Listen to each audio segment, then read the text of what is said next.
All right, guys, if you know Submission Radio, you know this man has a permanent place in this program, a room dedicated to his greatness, one of the best middleweights to ever do it. And now we see what's next with GFL around the corner. But also don't forget about the fact that he is a part of one of the hottest podcasts out there in the Jaxxon pod too. They're absolutely killing it all the time. Former world champ Luke Rockhold is here for the homecoming, the place where he belongs. Luke Rockhold, welcome back to Submission Radio, man. Always good to see you, mate. All the best to Casper. Miss him. Yeah. I know, man. Get well, my man. Yeah, Casper's going to be loving to see you back in there. And who knows, maybe we can do another one sometime soon. I got to ask, man, first things first, the GFL brother. I saw you drafted Team Dubai. Talk me through this. How did this all come together? Who contacted you? What was your reaction when they said they'd be doing this thing? You know, I've heard about this thing for a little while, and you know, it's interesting. Obviously, you know, there's something out there that could level the playing field potentially. Yeah, I'm gonna support it. There's a lot of interesting guys they've signed, and we'll see how it all plays out, man. It's a long ways to go, it sounds like, but there's some interesting fights if they can pull their shit together.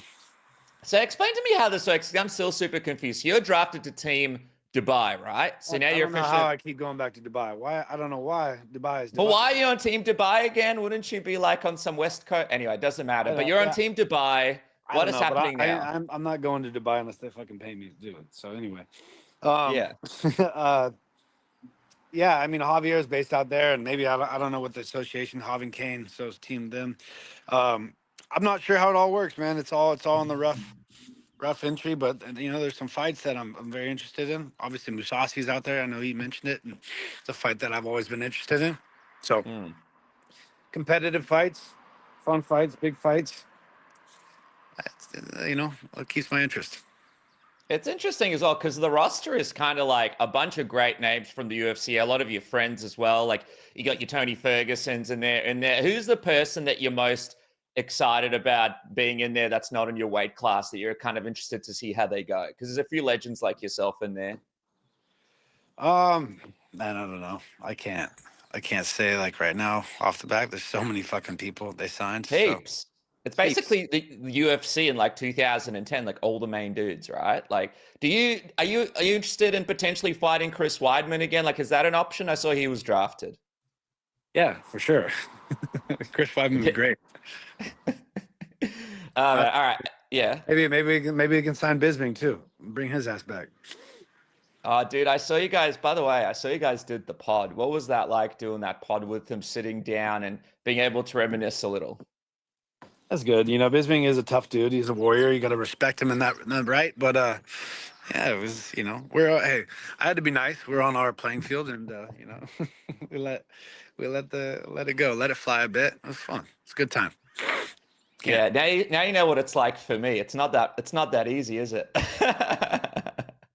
Hey, it would have been nicer to have a more level playing field because you know when the guest's on your terms, you have to be like a little bit nicer. You know, than it has to be. So, but.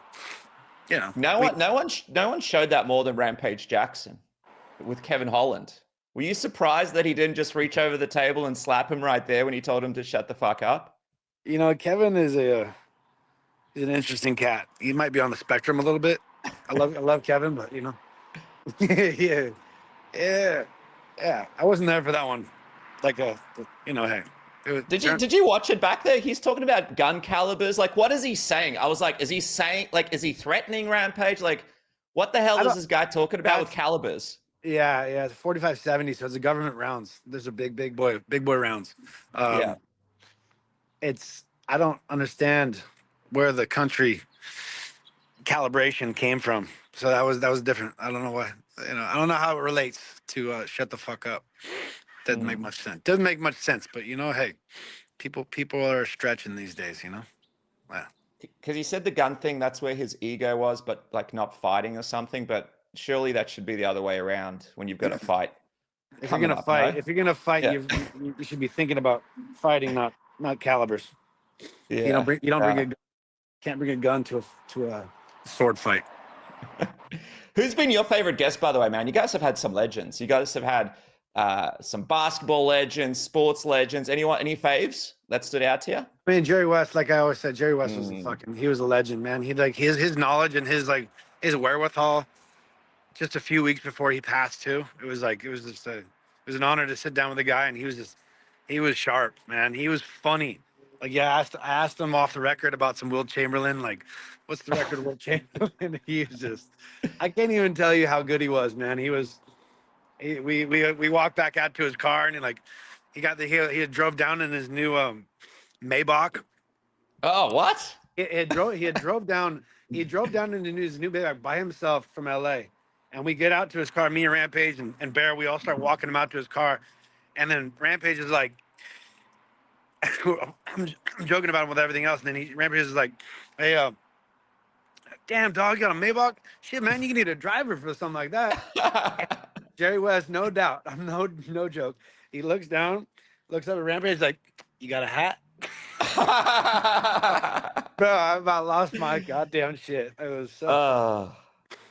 Dude, I can't believe you guys spoke to him, basically, you know, like you mentioned, before he passed away, and rest in peace to him. That's unbelievable. Yeah. And I watched the show about him, the Lakers show, and he's the absolute legend in the back.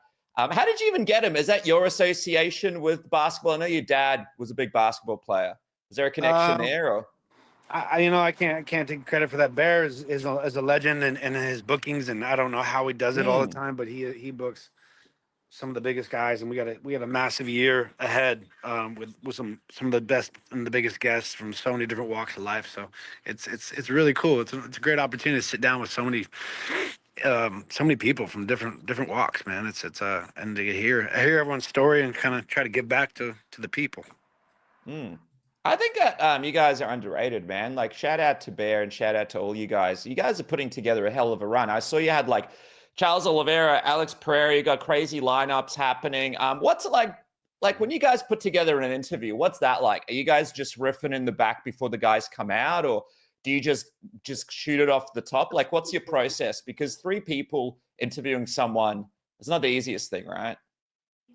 No, I think it meshes well. I mean, certain people's personalities blend better and they mesh well. Rampage is very good at bullshitting and dragging on and, compromising himself. And I can't be as politically incorrect as Rampage these days, but hey, he gets away with it. But we seem to have a good rhythm, when we're all together, and recaps, and we got a lot of new stuff coming in. So we got like blending cultures too. We'll do like, I like some of the podcasts we can do with like skate culture. We got P-Rod and we get like a basketball player, and then myself, and I kind of dabble in skateboarding and fighting and played basketball growing up. So it's nice to see different all the different blends we bring.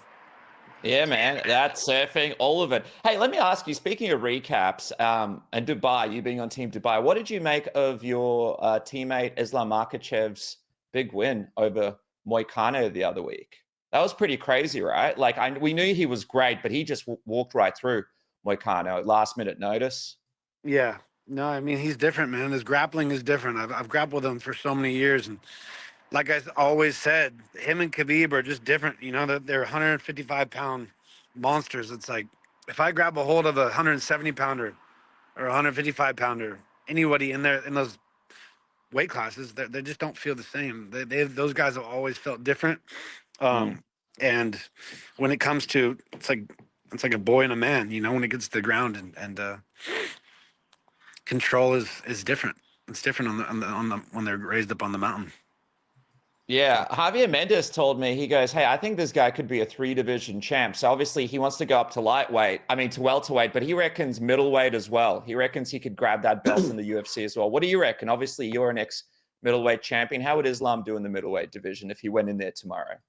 I mean, I haven't grappled Islam in a long time, and I'm sure he's getting bigger, but that's a long ways to go.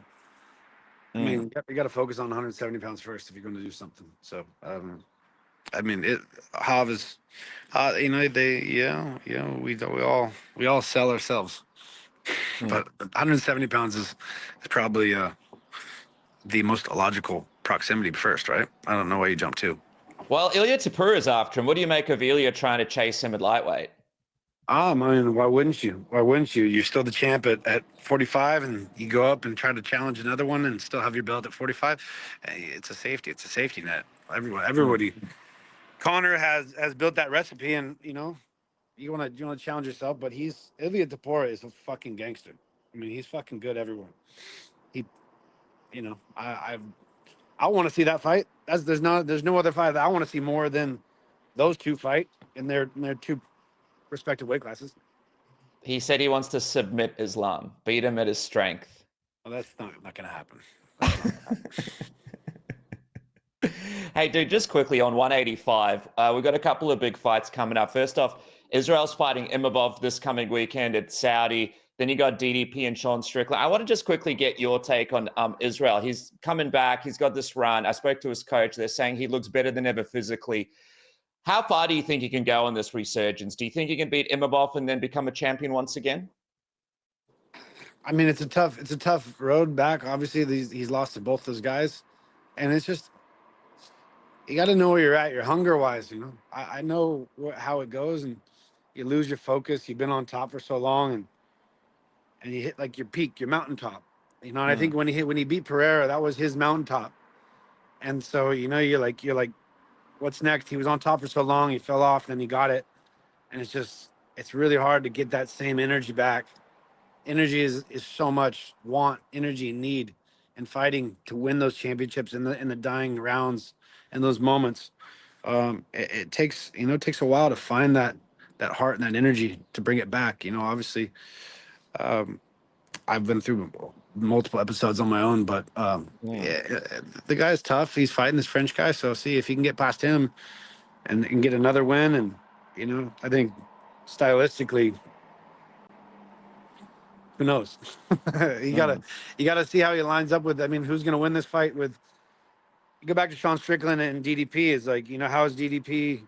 Sean Strickland looks like he's been through some fucking injuries and some weird shit, and he's just, I don't know, So with Sean Strickland, yeah, who knows? Like, he just doesn't seem like he's been, maybe his head's in it as much, but we'll see how they match up. We'll see how that's an interesting matchup. I mean, DDP seems like he's kind of focused. I know the guy pretty well. Trained with him a lot. He know what he's gonna do. He's gonna bring a full spectrum game. He's awkward and he's just tough and tenacious, and he's not gonna stop. Can Sean land a big enough shot or stop him or or do his thing? So I think DDP is gonna bring a more of a balanced game of takedowns and things, and we'll see how it goes. It's not they're gonna be the sexiest fight, but it'll be a tough fight. You used to train with DDP. Like, how good is he? Because a lot of people look at his unorthodox technique. They kind of underrate him. But look, he's got in this fight. He's the champ. He beat Israel. He beat all these tough fights. He beat Robert Whittaker. Like I said, want and need and hunger is so much in fighting.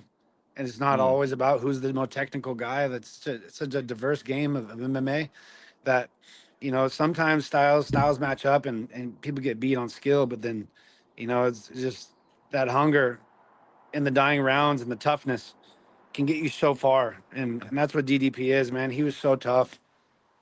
I'd spar with him and train with him, and he didn't want to quit. Technically, I think at the time I was a lot better than him, and it was just I could beat him in stand up, I could beat him in the wrestling, but he would just never stop. So that's the number one thing in fighting is not stopping until you execute and you finish, and that's what he's been able to do. And he's a focused, driven dude, steady. So that's him, and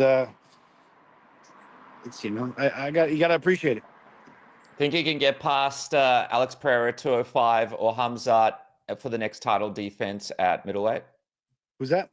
Do you think he could do you think Dricus could get past Khamzat if that's the next title defense after Sean? And do you think he could get past Alex Pereira 205? Because those are kind of the next two fights that he's looking at. He wants to go up, and do that. Yeah. I mean, yeah, you got two fights that are tough. I mean, I think Khamzat is a very tough matchup for him. Interesting to see how a fight like that would play out. How much is that more of a boxing match or a grappling match? Does Khamzat really just stick to his guns and just go for the kill? I mean, like, I don't know. Khamzat, obviously he knows how much better he is at in grappling, and he's so hyper focused on the grappling aspect of things, and so he's just gonna go down that wrestling grappling avenue until if he wins or loses, like for fucking, it's his go for broke kind of mentality was what I see from Khamzat. So that's what I trained with him, and he'll go for one thing, and if he doesn't get it, you know what I mean, which we saw with Usman, he'll run into a problem where he kind of like he hits a wall. So, I mean, I don't know if you can play that game with DDP. What about Alex Pereira? You think he's got a shot against him at 205? I think anyone with a takedown's got a shot against Alex Pereira. Alex Pereira's a big guy, though. It's a big jump. It's a lot. We'll see. I mean, trying to get in on Alex Pereira, it's probably gotten better, but I think Alex Pereira's got his hands full with the Dagestani if he can wrestle. Wrestling is, Alex Pereira's, he's very good at kickboxing, but he didn't grow up wrestling. Anybody who grows up wrestling, who focuses on wrestling, should be able to out wrestle the kickboxer. Dude, you know what Saki, I know you're in the GFL, but so many great matchups for you, right? Like, I'd love to see you DDP. I'd love to see you and Pereira. I'd love to see you and Khamzat. Well, who's the one person you wish you could have a crack at if you were still around in the UFC? Is there one person that you see, you're like, oh man, I wish I got that one in while I was still with the company? Yeah, I mean, I like them all. I like all the matchups. So you never know. Hey, I'm still fighting. I still feel good. I'm still getting in the game. But first things first. Let's see, we got Weidman, we got Gegard, we got some fun fights. Obviously, Khamzat didn't turn down the fight with me. That was when I was supposed to come back, my first fight back before Paulo Costa. They tried to book that fight. I think he didn't really want to play. So Khamzat said no? Did you said yes? Yeah, I said yes. That was back. That was the first back in the day. Yeah. 2000, right before Paulo Costa. Or Sean Strickland. I got injured before Sean. I herniated a disc in my back, so it was one of those. But it was. I think it was first. I think it was first, then Sean, and then bang. That could have been a different run for Khamzat. Hey, just quickly on Sean, I got a couple of fan questions and I'll let you go. But just quickly on Sean Strickland, what's going on with you guys? I know you guys had a bit of a beef. Is that beef still real? Are you like, hey, we're not in the same company. It's behind us now. I'd love to see you do a podcast with him, man. That would be a great one. I don't know if that would end well. I'm not a big fan. Somebody tried to kill somebody. Pretty sure you guys run in the same circles, don't you? Like he used to be in the same area. Have you guys not run into each other? Has he tried to approach you? Has anything happened like that? I know he said he was gonna approach you at one point, right? Yeah. Good luck with that, motherfucker. I don't really run in the same circles. I mean, obviously this is MMA. It's a small world. There might be a couple people linked in between, but he's not my style. He's what Australians call bogans. All right, guys, it's time for a new year and a new you. Thanks to our friends at MANSCAPED. Have you sorted all the best products to get you looking good downstairs and all over your body in 2025? Performance Package 5.0 Ultra by MANSCAPED is your secret weapon for stepping into 2025 sharp, clean, and confident. Don't be the guy that rolls into January looking like you just emerged from hibernation. Let the Lawnmower 5.0 Ultra, the Weed Whacker 2.0 handle your overgrowth so you can focus on leveling up. Start 2025 with precision, because the only thing that should be growing this year is your success and not your scruff. Join the 11 million men worldwide who trust Manscaped. Use the code word submission now. Keep this show going. Get 20% off and free shipping today. Performance Package 5.0 Ultra is the all-in-one grooming kit. Of course, I mentioned it before, but I'll say it again. Lawnmower 5.0 Ultra is the best tool you could have. It also comes with the Weed Whacker 2.0 ear and nose hair trimmer. Full aftercare, which helps you treat yourself right with the crop soother, and the crop preserver keeps you fresh and comfortable and confident, so you're always ready to move forward. And you get some free gift. Kick off the year with a bonus that elevates your routine. The Boxers 2.0, which I love to wear. They're one of the most comfortable boxers you can wear. And the Shed 2.0 toiletry bag, which I take with me everywhere I go. Manscaped has a 30-day money-back guarantee as well, so you can try it risk-free right now. Use the code word submission. Go right now, 20% off and free shipping. And I just want to talk to you guys about SAILY as well. SAILY is an unbelievable app that's going to change the game forever when it comes to travel, and you want to be covered with your phone. Forget lining up at airports and having to get a new SIM, taking your SIM out, keeping it in a little baggie, making sure you don't lose it. Forget all of that. SAILY has you sorted. All you got to do is download the app, choose the amount that you want to spend, what country you want to go to, and boom, like that, you are sorted. I just went to New Zealand. I was absolutely covered. I didn't want to spend the $10 or $20 or $30 a day that I was going to have to spend because of my provider. I put in an amount, it had me covered the entire time, and I even still have data left over because it was so smooth and easy. One of the things I love about SAILY as well that you may not realize is it actually comes with an ad blocker. So if you are watching videos or doing stuff on the internet, why waste your data on ads? The ad blocker has you sorted, and it comes with web protection as well. You know, malware on your device is the last thing you need on your travels. And SAILY gets you sorted and protected too. So why not jump on right now, use the code word submission, get 15% off.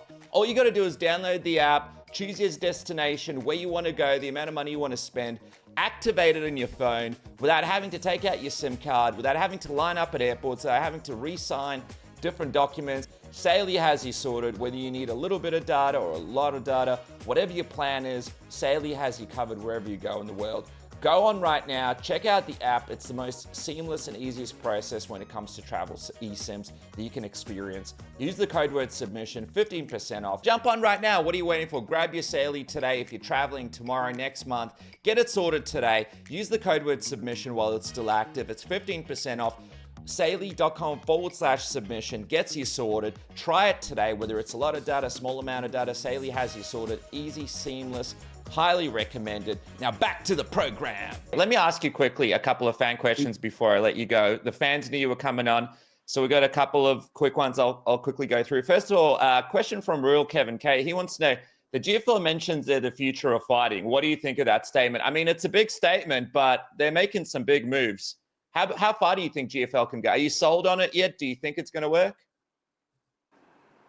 I'm here to play the game and to see how it plays out. So, I mean, 50% revenue shares is how professional sports should be run. That's how NFL's run. That's how the NBA's run. That's how the world should work. But, you know, sometimes things don't always work the way they want them to.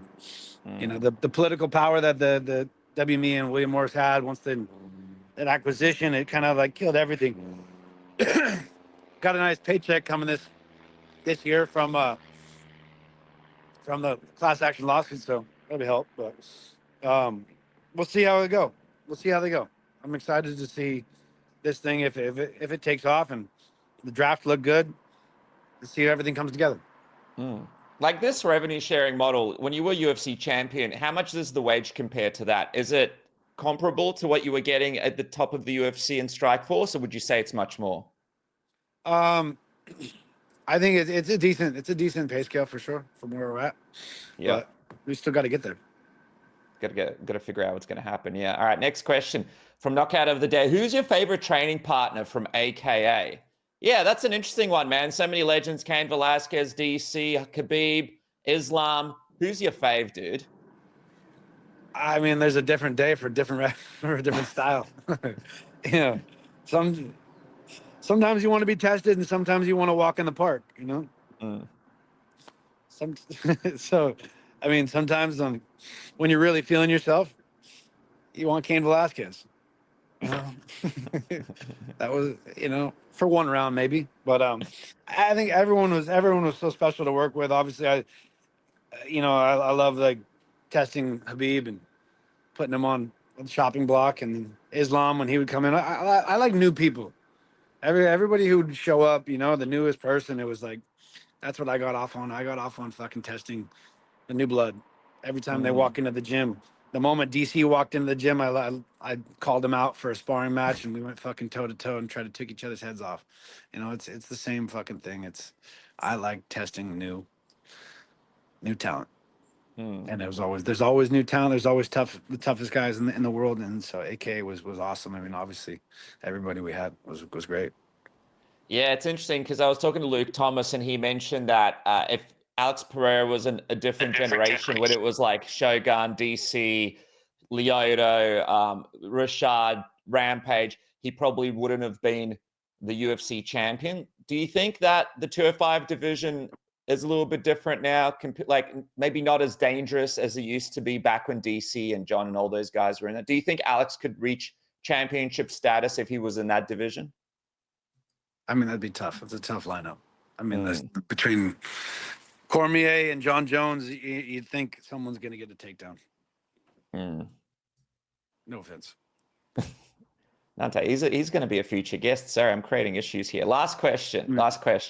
So you mentioned you want to fight Gegard or Chris Weidman. If you had to pick between those two, this guy, Little B, wants to know, which one would you prefer? What's the one fight that you would prefer you had to choose? I think Gegard give me more respect.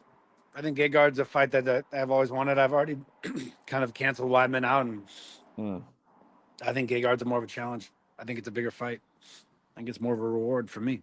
So I think Gegard is that's the fight to make. Well, I'll tell you, man, they got to pay you if they want you in Dubai, right? Team Dubai. Strangest team edition that I've ever seen, but I'm happy to see you in there, man. There he is, Luke Rockhold. UAE, Jaxxon podcast, Santos Studios, killing the game. Maybe a run in the UFC after the GFL. Let's see what happens. Thank you so much for joining me, man. I love speaking to you. Welcome home. Thank you, boys. See you guys.